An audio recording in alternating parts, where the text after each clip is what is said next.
Typical sanctuary installation tools: an electric drill, 3.5-inch diameter metal hole saw, Phillips bit or 1/4-inch driver, 11/32 wrench, a Sharpie, and a pair of safety glasses. It's recommended you install the sanctuary on the output side of the HVAC system. Let's begin our installation of the sanctuary by placing the square mounting plate on the metal duct.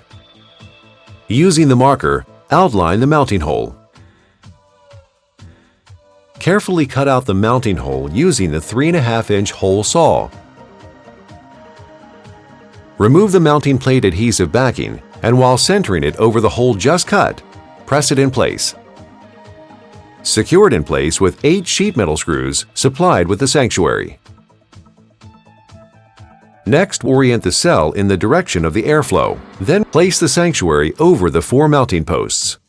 Secure the unit in place using the 4 nuts supplied.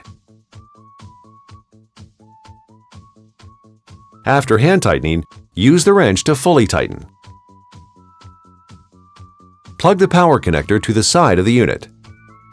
If the sanctuary is being installed in conjunction with a G4, attach the power cord to the G4's 24-volt connector. Connect the 2 terminals, making sure they are fully pushed in. If the sanctuary is a standalone installation, then a separate 24-volt power source is needed.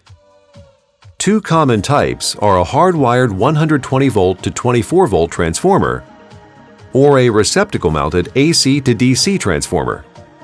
Never connect the sanctuary directly to a power source greater than 24 volts, or it will damage the unit.